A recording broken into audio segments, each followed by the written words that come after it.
오늘 말씀을 보면 특별히 강조되고 있는 내용이 구원입니다. 구원, salvation. 이 구원을 시편의 기자가 감사하는 내용으로 가득 차 있습니다. 구원은 내가 만드는 것이 아니라 여호와께서 이루어 주신 것이죠. 14절을 보면 여호와는 나의 능력과 찬송이시요 또 나의 구원이 되셨도다. 여기 또 나의 구원이 되셨도다. 누가 구원이 되셨냐면 여호와는 나의 능력과 찬송이시며 또 나의 구원이 되셨도다. 이 말은 구원은 나에 의해서 가능한 것이 아니라 여호와께서 이루어 주신 것이다 하는 것을 이야기합니다. 그 구원을 이룬 공동체 안에는 무엇이 있냐? 15절을 보면요. 의인들의 장막에는, 이것이 이제 공동체 아니죠. 뭐 성전이 될 수도 있고 또 우리 모든 성도들의 모임이 될 수 있죠. 의인들의 장막에는 기쁜 소리, 구원의 소리가 있으며 여호와의 오른손에 권능을 베푸시며, 여기 보면 공동체 안에는 기쁜 소리가 있고 또 여호와의 오른손에 권능이 있다 이렇게 말씀하시죠. 그 권능에 대해서는 16절, 17절에도 계속 반복되는 것을 볼 수 있어요. 16절 여호와의 오른손이 높이 들렸으며 여호와의 오른손이 권능을 베푸시는도다. 17절 내가 죽지 않고 살아서 여호와께서 하신 일을 선포하리로다. 이렇게 이야기하고 있죠. 그러니까 공동체 안에서의 일어나는 그 일들은 정말 아름다운 것이죠. 기쁜 소리가 있고 여호와의 오른손에 권능이 있으니까 그런 공동체, 그 공동체가 오늘날 무엇이죠? 교회죠. 교회. 하나님의 교회, 에클레시아, 교회이죠. 이 교회 안에 기쁜 소리가 늘 넘치는 것은 복음의 소리가 우리에게 구원의 감격과 감사와 구원의 가치를 부여하기 때문에 그 안에서 일어나는 일들은 너무너무 감사한 것이죠. 물론 교회가 바로 서지 않아서 교회 안에 갈등이 있고 싸움이 있는 그런 교회들, 어떤 복음의 가치보다는 정치적이고 그런 교회 모습들이 간혹 있는 것을 보면 굉장히 가슴이 아프죠. 하지만 진정한 교회는 기쁜 소리가 넘치는 것, 이 기쁜 소리를 다른 말로 하면 gospel, 복음이라고 하잖아요. 이 복음이 교회 안에 있다는 것, 이것이 여호와의 오른손의 권능으로 행해지는 것이 너무너무 감사하죠. 그 일을 시인이 선포할 수 있는 것은 그 가치가 어느 가치보다도 크고 소중하기 때문에 그렇습니다. 17절 보면 내가 죽지 않고 살아서 여호와께서 하시는 일을 선포하리로다. 왜 선포합니까? 그것이 너무너무 소중하고 가치 있는 일이기 때문에 그렇습니다. 그래서 그 구원으로 말미암아, 그 복음으로 말미암아 내가 죽지 않는다 이렇게 말하죠. 17절 다시 보면 내가 죽지 않고 살아서, 복음은 우리를 살리는 겁니다. 죽지 않게 하는 것입니다. 물론 물리적인 죽음이 있지만 그러나 영원히 사는 그것, 결국 우리는 영원히 살 것이다 하는 것이죠. 18절을 보면 그 구원에 이르기까지 우리가 삶의 현장에서 여러 가지 고통이 있습니다. 18절을 보면요,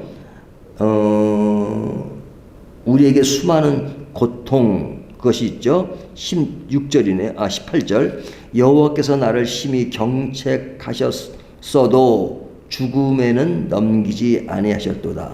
여기 보면 나를 심히 경책하시해도, 이것은 뭐냐면 우리들이 구원에 이르기까지 수많은 삶의 고통과 어려움이 있죠. 죄로 인한 고통, 두려움, 아픔 등이 있습니다. 그러나 구원으로 인해서 우리가 삶의 현장에서 그런 아픔들이 있지만 우리를 죽음에 이르지 않게 하시고 그리고 영원한 생명을 주신다는 것, 이것이 구원의 가치를 지금 시인은 굉장히 크게 강조하고 있죠.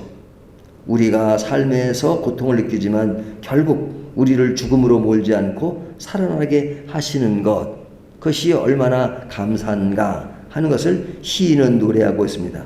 그런 까닭에 하나님의 백성은 의의 문으로 들어갈 수 있다 이렇게 말하죠. 19절 보면 내게 의의 문들을 열지어다 내가 그리로 들어가서 여호와께 감사하리로다. 여기 의의 문들을 열지어다. 이것은 그 이스라엘의 그 배경을 알아야 하지만 요 내용이 실감나는데요. 이스라엘에 지금은 성전이 무너졌지만 당시에 성전이 있었잖아요. 성전이 있으면 성전이 안에 있는 뭐 성전 주변으로 이렇게 쫙 이렇게 성막이 있죠. 이렇게 막이요. 크게 있잖아요. 그러면 거기 문들이 많습니다. 그 문들은 어떤 문들이 있냐? 예수님 당시에 보면 성전 미문에 그러죠. 성전 미문. 미문이라는 것은 아름다운 문. 예? 아름다운 문. 근데 미문만 있는 것이 아니라 그 문들이 많습니다. 뭐 양문이라고 하는 것은 양이 들어가는 문이잖아요. 그 왜 양이 들어가냐? 그냥 재물을 가져가려면 양을 가져가야 되니까요. 그러면 이제 재물을 가지고 가는 문이 있죠. 그러니까 미문, 아름다운 문도 있고 양문도 있고 또 그런 문만 있는 게 아닙니다. 분문이 있어요. 분문. 예? 이것은 좀 고상하게 얘기해서 분문이지만 사실은 나쁘게 하면 똥문입니다. 똥문. 그 똥문은 뭐냐? 제사 드리면 이제 그 동물들의 각을 뜨잖아요. 각을 뜨면 이제 동물들의 똥도 나오고 그러잖아요. 그리고 이제 뭐 제사 드리고 남은 그런 거. 그냥 그런 그 똥 같은 것들을 내보내는 또 문이 있습니다. 문. 그것이 이제 분문이죠. 분문. 그러니까 뭐 똥문도 있고 양문도 있고 미문도 있고 그렇습니다. 그런데 그 여러 문 중에서 또 어떤 문이냐면 오늘 본문에 나온 의의 문이 있습니다. 의의 문. 그 의의 문은 우리가 제사를 드리는 것이 내가 죄를 사하고 의롭게 된다는 그런 상징성을 가지고 있잖아요. 그러니까 그 성전에 들어가는 것은 누구나 들어가는 것이 아니라 의의 문으로 들어갈 수 있는 것은 그런 말하자면 의의 문에 그 자격이 되는 사람이 들어가는 것이죠. 그러니까 그것은 아무나 들어가는 것이 아니고 제사를 드리고 그것으로 인해서 어떤 제사함을 받은 것을 다 진행한 사람들이 나올 수 있고 들어갈 수 있는 그 문을 의의 문이라고 합니다. 그런데 오늘 본문은 시인은 내게 의의 문들을 열조다 내가 그리로 들어가서 여호와께 감사하리로다. 이것은 뭐냐면 지금 구원에 관련돼서 얘기를 하잖아요. 그 구원이 이루어지는 사람이 들어갈 수 있는 문이 의의 문이라는 것이죠. 그러니까 의의 문을 열지어다 내가 그리로 들어가서 여호와께 감사하리다. 그렇게 갈 수 있는 것은 하나님이 나를 구원하셨기 때문에 들어갈 수 있는 것이다. 그러니까 이것은 엄청난 하나님이 주신 특권이라고 말할 수 있죠. 특권. 그래서 19절 내게 의의 문을 열주다 내가 그리로 들어가서 여호와께 감사하리로다. 이는 여호와의 문이라 의인들이 그리로 들어가리로다. 그 문은 의인들이 들어가는 문입니다. 그 의인은 누가 의롭게 만드신 것이냐? 하나님이 그렇게 만드셔서 의의 문을 열고 들어갈 수 있게끔 만들어주는 것. 시인은 이것을 감사하고 있죠. 그러니까 이것이 무엇에 대한 감사냐? 처음 서두에 말씀드린 것처럼 구원이 얼마나 크고 가치 있고 감사한 일이냐 하는 것이죠.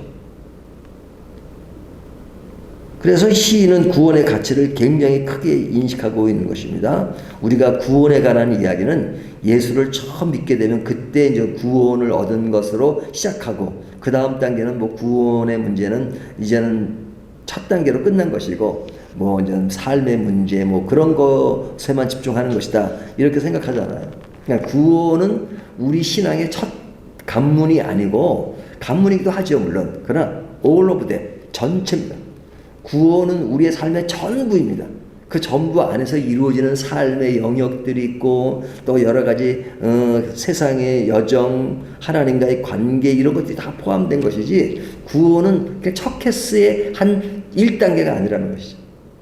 그래서 구원을 빼놓고 얘기하는 것은 본질을 떠나보내고 이야기하는 것이죠. 그래서 우리에게 구원을 하신 것을 생각하면 오직 하나님을 향해야 되겠다. 우리의 삶의 가치가 하나님에 의해서 새롭게 부여된 것이기 때문에 잘 살아야 되고 경건하게 살아야 되고 그리고 겸손하게 살아야 되고 하는 그런 모든 가치 기준을 세울 수 있는 것은 구원의 그 범주 안에서 생각하는 것이죠. 그래서 시인은 오늘 본문에 보면 온통 지금 구원의 감사로 가득 차 있습니다. 그 구원을 위해 나의 반응은 다시 반복해서 감사하고 감사하잖아요.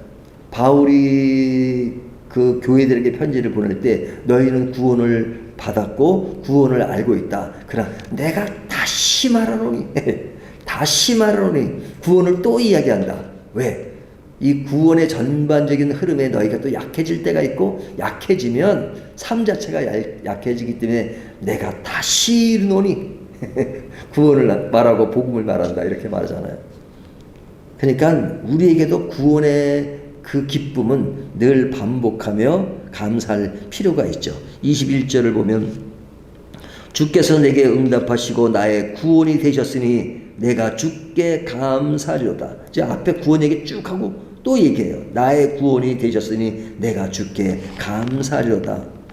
구원의 주처가 되신 하나님께 감사하고 또 22절을 보면 건축자가 버린 돌이 집 모퉁이의 머릿돌이 되었나니 버린 돌이 모퉁이의 돌이 돼서 이 건물이 세워진 그런 것들을 기록하고 남길 수 있는 그런 것 그것은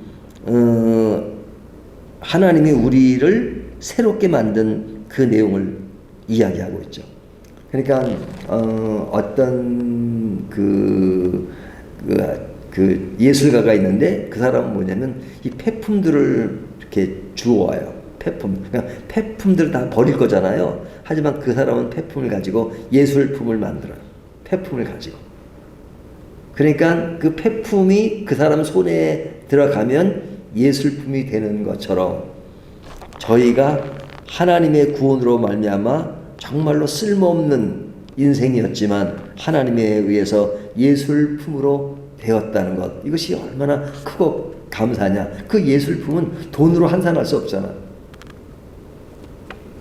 그러니까 제가 이제 가끔 그런 농담을 하는데요. 어떤 사람이 당신은 뭐 이렇게 키가 작아 무시하면 그렇게 이야기하라고 말해요.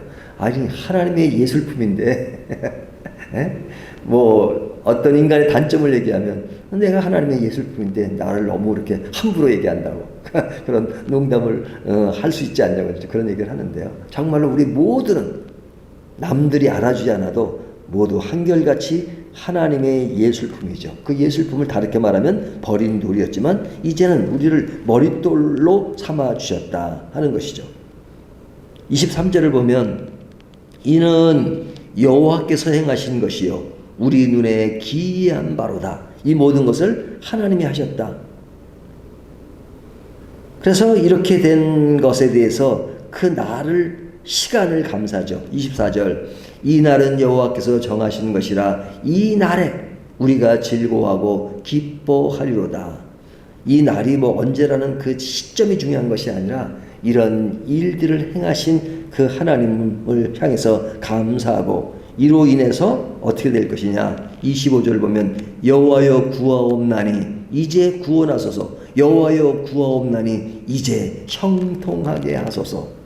이것이 구원으로 인해서 형통하게 되고 그리고 감사하게 되는 것.